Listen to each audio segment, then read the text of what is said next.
ताज्या बातम्यांसाठी ABP माझाला subscribe करा आणि बेल आयकॉन प्रेस करा। नमस्कार, मी संजय पोटे।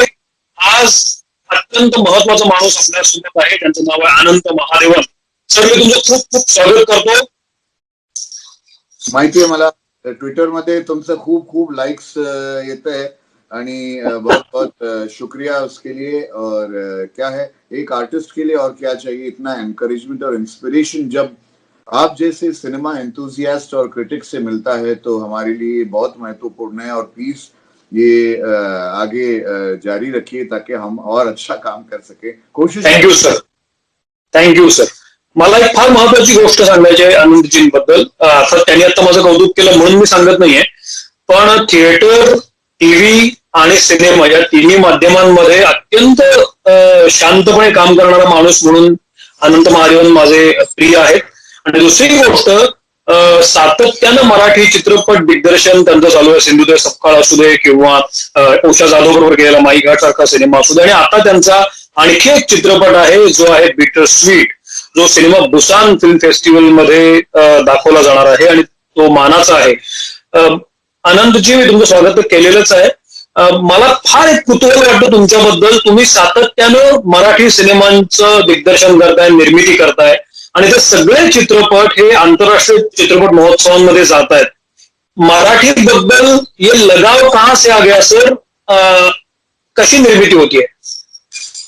देखिए, जब शाळेमध्ये आमचं सेकंड लँग्वेज होतं मराठी आणि माझे मित्र होते ते काय सिरियसली उन्होंने लिया नहीं है, क्योंकि मराठी में पासिंग मार्क्स मिले तो पास हो गए तो वो।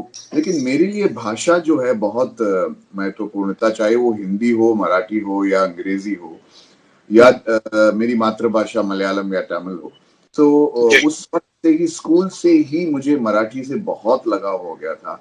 और एक तरीके का जो संस्कृत बेस्ड भाषा है उसकी जो खूबसूरती है जो मराठी में है, मुझे वो बहुत अच्छा लगा। और मैंने कभी सोचा नहीं था उस वक्त कि मैं आगे चलकर मराठी को इस तरीके से मैं इस्तेमाल करूंगा करियर बनाने के लिए। लेकिन देखिए, किसी चीज को अनइम्पोर्टेंट नहीं सोचना चाहिए। ये इसका ये लेसन है, एक सबक है कि चाहे वो भाषा हो, चाहे वो कोई भी सब्जेक्ट हो, चाहे वो आदमी हो, किसी को भी अनइम्पोर्टेंट नहीं सोचना चाहिए, क्योंकि आगे चलकर वो क्या बनेगा आपकी जिंदगी में या जिंदगी को किस तरीके से चार चांद लगाया वो सोच नहीं सकते। तो मराठी एक तरीके से एक सेकेंड लैंग्वेज बन गया था। फिर जब मैं एक एडवर्टाइज एजेंसी में मैंने काम शुरू किया ग्रेजुएशन के बाद, बॉम्बे पब्लिक, बीपी साठे साहब और एमबी सामंत साहब, वो ओनर्स थे, वो डायरेक्टर्स थे।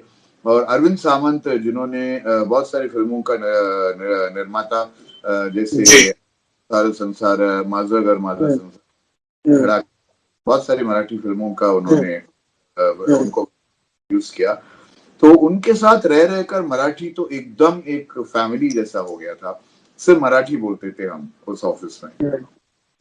और फिर उसके मैंने देखा कि बहुत सारी फिल्में बनाई थी तब तक मैंने, लेकिन जब सिंधुताई सपकाल की कहानी पढ़ी और मैंने सोचा कि इस कहानी को अगर मुझे वाकई एक ग्लोबल लेवल पे ले जाना है, अगर इस कहानी के साथ वाकई मुझे इंसाफ करना है, तो भाषा मराठी ही होनी चाहिए। इसमें हिंदी भाषा किसी भी हालत में हिंदी भाषा फिट नहीं बैठेगी। और देखिए क्या हुआ मेरे साथ, जो 10 हिंदी फिल्म्स नहीं कर पाए वो एक मराठी फिल्म ने कर लिया। मी आता तुम्हाला त्याबद्दल विचारणारच होतो की मी जेव्हा तुमच्याकडे पाहतो सर, तेव्हा माझ्या लक्षात येते की तुम्ही थिएटर पण केलेलं आहे, तुम्ही ज्या सिरियल्स केल्या जुन्या, जून, देख बाय देख सारख्या, त्या पण एंटरटेनिंग होत्या। त्यानंतर तुम्ही सिनेमे केले, खिलाडी सारखा कमर्शियल सिनेमा, अक्षर सारखा सिनेमा, म्हणजे कमर्शियल हिंदी सिनेमा केला। पण मराठी सिनेमा करताना पण त्या सिनेमामध्ये वे ऑफ एक्सप्रेशन मला दिसायला लागलं सर।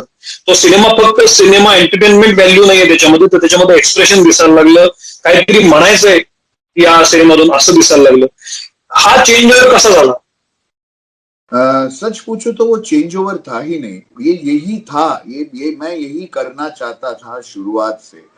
क्योंकि मैं एक ये कह सकता हूँ कि फिल्म सोसाइटी का एक प्रोडक्ट हूँ जो इंटरनेशनल फिल्म्स, जो ग्रेट मास्टर्स के, European masters, Polish, French, Czechoslovakian, Italian, फिर जापानीज और रशियन, और फिर हमारे भारत में भी बहुत सारे मास्टर्स थे, बंगाल में थे, केरला में थे, और शांताराम बापू और इतने सारे बड़े दिग्गज लोग थे।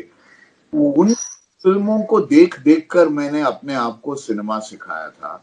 और जब उनकी फिल्में मैंने देखा, मैंने सोचा कि इनकी सोच जो है, सोच विचार इतना ऊंचा है कि हम कभी वहां पहुंच ही नहीं पाएंगे। हाँ, हो सकता है कि टेक्निकली वो कुछ आज के जमाने का कुछ जो रैजल डैजल है और टेक्निकल डेवलपमेंट है वो नहीं हो, लेकिन उनका सब्सटेंस और उनका जो सब्जेक्ट मैटर और ट्रीटमेंट था, उसमें कभी आपको टेक्निक का एब्सेंस जो है आपको कभी महसूस होने ही नहीं दिया। तो मैं हमेशा चाहता था कि मैं इन मास्टर्स की तरह मैं कुछ करूं, लेकिन जब टेलीविजन के बाद मैं फिल्मों में डायरेक्ट करने की कोशिश की, तब लोग ये चाहते थे कि मैं कुछ मेन स्ट्रीम फिल्में करूं, एंटरटेनिंग फिल्में करूं, एक तरीके से जो फॉर्मूला है यहाँ। तो मुझे लगा कि अगर मैं ये नहीं करके मेरे ही इसमें जिद पर अड़े रहूं, तो शायद मुझे कोई ओपनिंग ही नहीं मिले। तो प्यार व्यार बनाया, मांगे मोर, अक्सर, और मुझे काफी एक तरीके से एक रिकग्निशन मिल गया कि वो ये थोड़े से स्टार स्टडेड फिल्में बनाते हैं, म्यूजिकल हिट्स बनाते हैं। तो वहां मैंने अपना एक चेंज ओवर मैंने एक्सपेरिमेंट किया। पहली बार टीपी अग्रवाल जैसे बहुत कमर्शियल जो फिल्म प्रोड्यूसर हैं उनको मैंने रेड अलर्ट की कहानी सुनाई, जो एक नाटकवादी की कहानी, और मुझे ताज्जुब हुआ जब उन्होंने बोला हाँ ये बनाओ। तो एक तरीके से वो ओपनिंग मिल गया कि मेरी पहली आर्टिस्टिक फिल्म जो है वो रेड अलर्ट थी। उसके बाद सबका बनाया, तब तक तो मैंने तय कर लिया था कि हाँ बस अब मुझे जो करना है वो प्लेटफॉर्म मुझे वो मैं करूंगा, और now I will be very, और मैं जो ग्लोबल सिनेमा वो जो भाषा में बोलना चाहता हूँ मैं उसी भाषा में बोलूंगा। सो सिंधुताई एक ऐसा सब्जेक्ट था जिसमें मुझे वो सब करना मिला, एक बोलते हैं अनकॉम्प्रोमाइजिंग तरीके से फिल्म बनाना। तो वहां से एक नई शुरुआत हुई मेरी। और फिर सिंधुताई सबकाल, गौर हरिदास का रफ बुक, डॉक्टर रखमाबाई और माई घाट, और अब बिटर स्वीट, कड़ूगोड़, मराठी में उसका टाइटल है कड़ूगोड़। तो यहाँ तक एक जर्नी अब शुरुआत हुई। तो अब मैं वो कर रहा हूँ जो मैं करना चाहता हूँ। अच्छा सर, बिटर स्वीट की अगर बात करेंगे तो हा विषय फार महत्वाचा आहे, म्हणजे महाराष्ट्राच्या जिल्ह्या जिल्ह्यांशी संबंधित आहे. कारण ऊसतोड कामगार आणि साखर कारखाने, त्यांचं कारखान्यांची सरकारशी असलेलं साठलोट हे सगळं मोठं नेक्सस आहे. हा सिनेमा करायचा का सुचला? It's a true story as you said. तर हा कुठून सुचला आणि याची तयारी कशी झाली? एक मोठं न्यूजपेपर मध्ये हेडलाईन्स होतं की Beed the village of women without wombs, यानी बीड वो गांव जिसमें औरतों के गर्भ नहीं होते हैं। तो एक बहुत अमेजिंग हेडलाइन था, क्यूरियोसिटी अराउजिंग हेडलाइन। और जब मैंने ये पूरी कहानी पढ़ी, पूरी अकाउंट पढ़ी, और फिर मैंने बहुत रिसर्च किया उस पर, मुझे पता चला कि यहाँ की जो सबसे रिचेस्ट इंडस्ट्री है, जो शुगर इंडस्ट्री है, उसके सबसे डार्क काला सी वो ये है। और इसी के ऊपर ये इंडस्ट्री इतना निर्भर है कि अगर उनका आउटपुट को चाहते हैं कि इतने टन हर साल होने चाहिए ताकि India will become number 1 exporter of sugar in the world. अब नंबर 1 नहीं, हम नंबर 2 हैं अभी, ब्राजील को भी मानते हैं।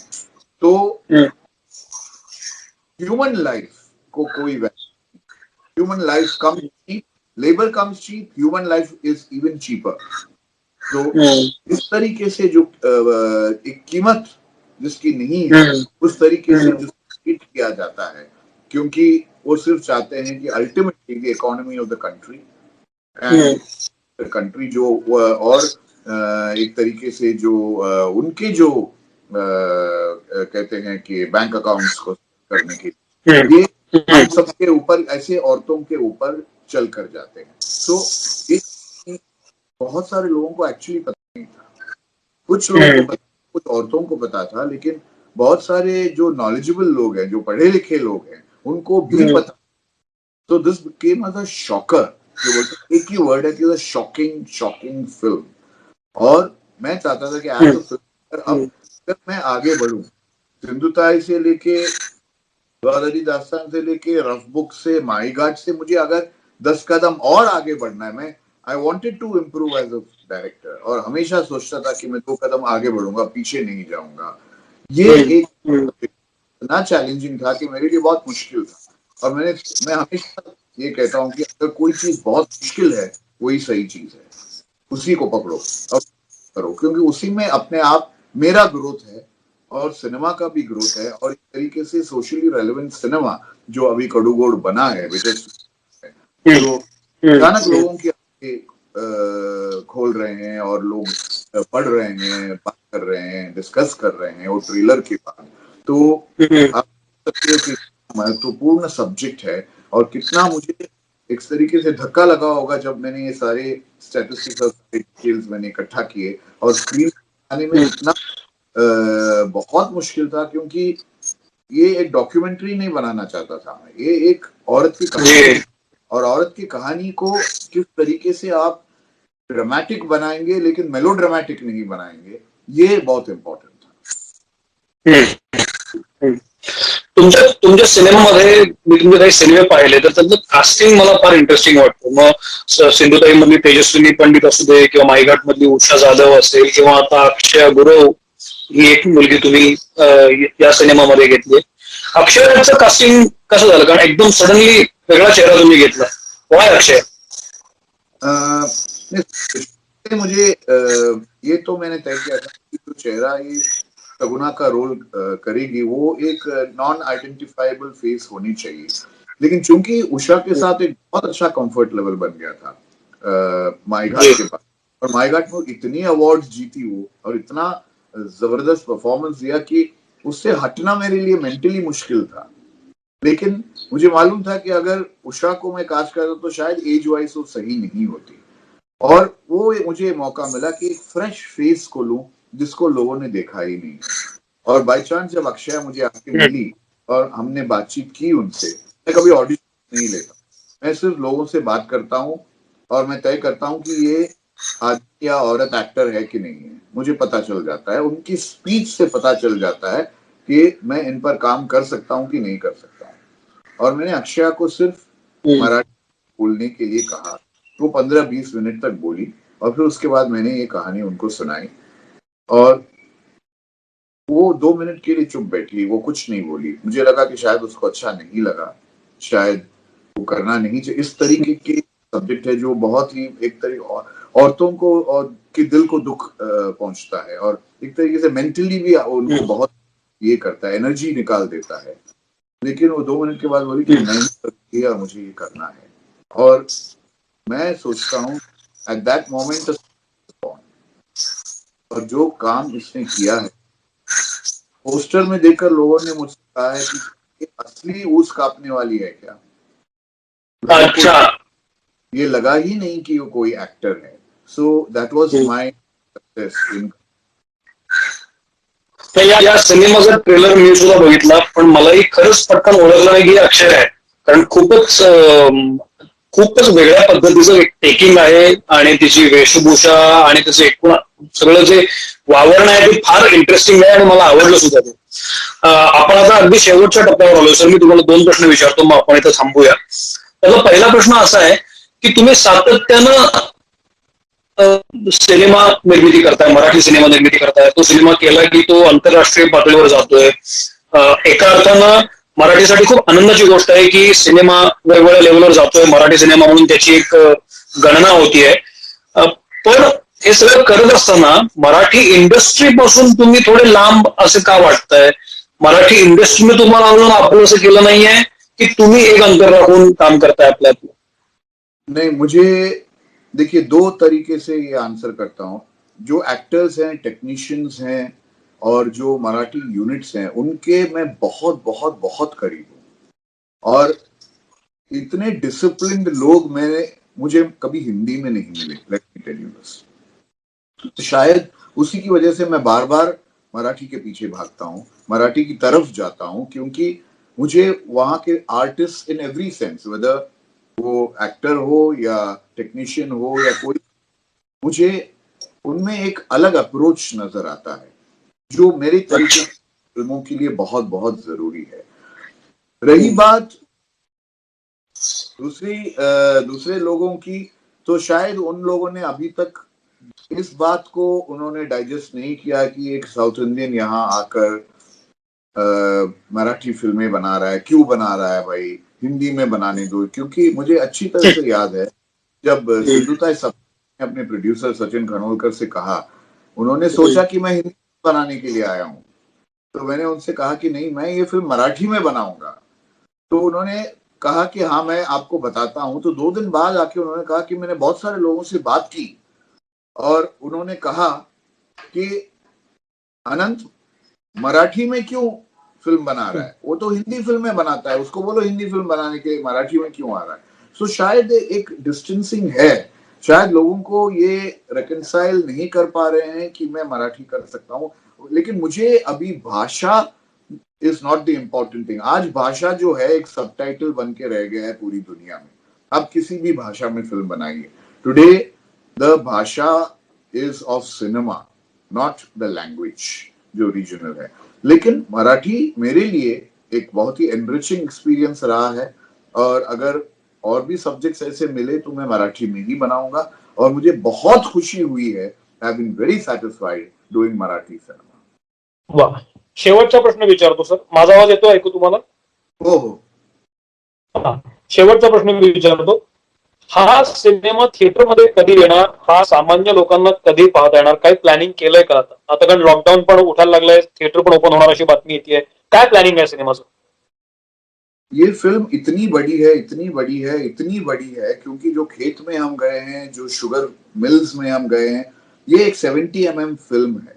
और मैं चाहूंगा कि ये सिनेमा में ही आए, क्योंकि इसकी जो मजा है, जिस तरीके से राशि बुट्टे ने इसका साउंड डिजाइन किया है, जब आप जाएंगे स्क्रीन पर थिएटर में बैठेंगे तो आपको लगेगा कि वो जो काटने की जो साउंड है, ये है जो लोग काट रहे हैं, आपको लगेगा कि आप खेत के बीच में बैठे हैं। वो इतनी खूबसूरत डिजाइन किया है उससे साउंड का। तो वो साउंड डिजाइन, वो विजुअल्स, वो सब मार खाएगा अगर हम इस इतने छोटे पर्दे पर ही देखेंगे। तो मैं दुआ करता हूँ, उम्मीद करता हूँ कि ये फिल्म सबसे पहले बड़े स्क्रीन पे आए और लोग इसे एक दूसरे लेवल पर एक्सपीरियंस करें। ओके, मला खात्री आहे की तुम्ही इतक्या आपुलकीनं हा सिनेमा बनवलाय आणि काहीतरी म्हणताय तुम्ही या सिनेमातून, काहीतरी महत्वाची गोष्ट लोकांसमोर मांडताय.